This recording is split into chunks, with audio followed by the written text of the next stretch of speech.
मंगल भवन अमंगल हारी, द्रवहु दशरथ जर बिहारी।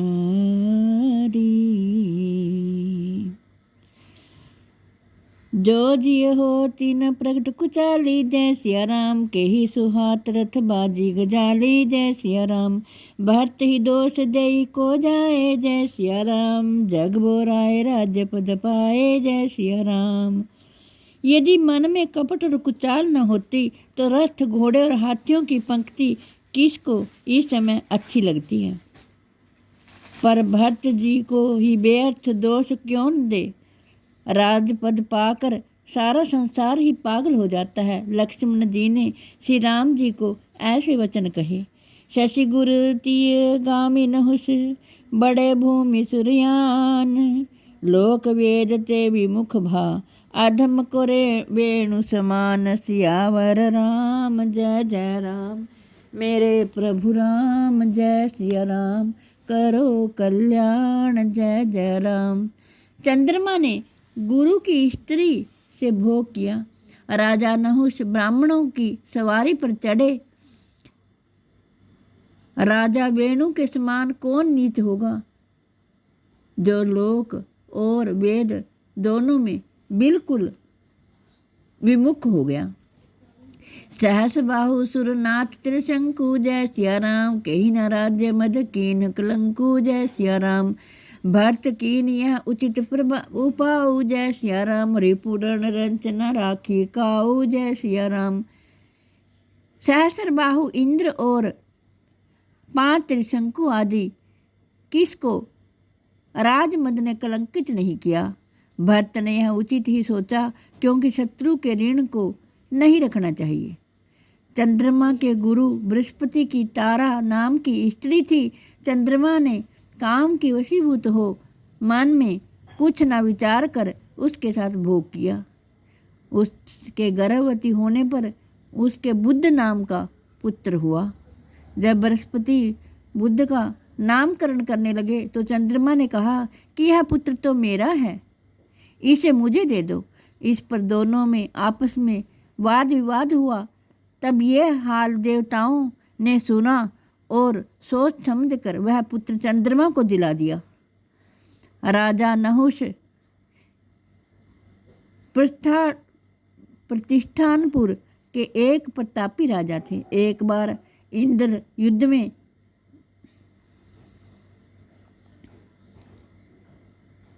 युद्ध में दूसरासुर ले से हार कर मानसरोवर में जा छुपे। तब गुरु बृहस्पति ने इंद्रासन को खाली देखकर राजा नहुष को बुलाकर गद्दी पर बिठाया। इससे नहुष को अभिमान हो गया और उसने इंद्राणी से कहला भेजा कि मैं इस समय इंद्र की गद्दी पर आसीन हूँ, तुम मेरे पास आओ। तब इंद्राणी ने बृहस्पति से सलाह कर कहला भेजा कि तुम पालकी में बैठकर उसे ब्राह्मणों के कंधे पर रखना और मेरे पास आओ तो मैं तुमसे मिल सकती हूँ। राजा नहुष ब्राह्मणों से पालकी उठवा कर चला और जब ब्राह्मण धीरे धीरे चलने लगे तब बोला कि सर्प सर्प अर्थात जल्दी चलो। तब ब्राह्मण ने क्रोधित होकर श्राप दिया कि तू सर्प हो जा। राजा तुरंत सर्प हो गया। अंत में राजा युधिष्ठिर ने उसका उद्धार किया। राजा वेणु एक बड़ा दुष्ट राजा था। उसने पिता का राज्य पाकर प्रजा में डोंडी पिटवा दी कि मुझे ही परमेश्वर करके मानो। तब ऋषियों ने उसे बहुत समझाया, वह नहीं माना तो ऋषियों ने शाप देकर उसको मार डाला। राजा वेणु के मरने पर ऋषियों ने उसके शरीर को मथ कर एक काला पुरुष तथा उसकी भुजा से पृथु को पैदा किया। इससे काले पुरुष से निषाद जाति पैदा हुई और राजा पृथु नगर का राज्य करने लगे। राजा सहस्त्रबाहु महादेव जी के वरदान से बड़ा बली हुआ। एक बार वह जंगल में शिकार खेलने को गया। वहाँ प्यास से व्याकुल होकर जल की तलाश से ऋषि जमदग्नि के आश्रम पर पहुंचा। वहाँ ऋषि ने उसकी खातिरदारी की और उसको भोजन का निमंत्रण दिया। तब राजा ने कहा, मैं अपनी सेना के सहित निमंत्रण स्वीकार कर सकता हूँ। ऋषि ने कहा कि अच्छी बात है, भगवान सब भली करेंगे। और अनेक प्रकार के षड्रस भोजन तैयार करके राजा का सेना सहित सत्कार किया। तब राजा ने आश्चर्य में आकर ऋषि से पूछा कि आपने इतनी भारी तैयारी किस प्रकार की। ऋषि ने कहा, मेरे पास कामधेनु गौ है, उसी का यह प्रताप है। तब राजा ने कामधेनु गौ ऋषि से मांगी और ऋषि ने मना करने पर राजा उसका वध करके बलपूर्वक कामधेनु को ले गया।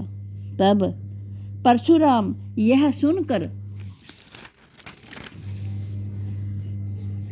क्रोध करके आए और बलपूर्वक राजा से कामधेनु को छीनकर 21 बार पृथ्वी को क्षत्रिय हीन कर दिया। एक त्रिशंकु राजा थे। राज्य मध्य से इनको एक बार इच्छा हुई कि सदेह स्वर्ग को जाऊं। इनने यह बात वशिष्ठ मुनि से कही। वशिष्ठ जी ने कहा, शास्त्र विरुद्ध कार्य हम नहीं करेंगे। तब वह वशिष्ठ जी के पुत्रों के पास गए। पुत्रों ने गुरु का कहना ना मानने के अपराध में इनको श्राप दिया कि तू चंडाल हो जा। ये चंडाल हो गए। तब इनने ये सब बातें विश्वामित्र से जाकर कही। विश्वामित्र ने इनसे एक यज्ञ करवाया। जब देवता यज्ञ का भाग ना लेने लगे तो मुनि ने नए देवताओं का बनाना शुरू कर दिया और अपने कमंडलू से जल छिड़क कर त्रिशंकु को देश में स्वर्ग पहुंचाया। यह देख इंद्र ने त्रिशंकु को नीचे ढकेल दिया। तब विश्वामित्र ने अपने तपोबल से त्रिशंकु को बीच में स्थित कर दिया। आज भी वो नीचे को मुंह किए लटके हुए हैं। इसके मुख से जो लाल टपकती है वही कर्मनाशा नदी हुई है। इस नदी का पानी छूना भी शास्त्र में वर्जित है। जय हो श्री राम भगवान की। मंगल भवन अमंगल हारी, द्रवहु दशरथ अजर बिहारी। मंगल भवन अमंगल हारी, द्रवहु दशरथ अजर बिहारी।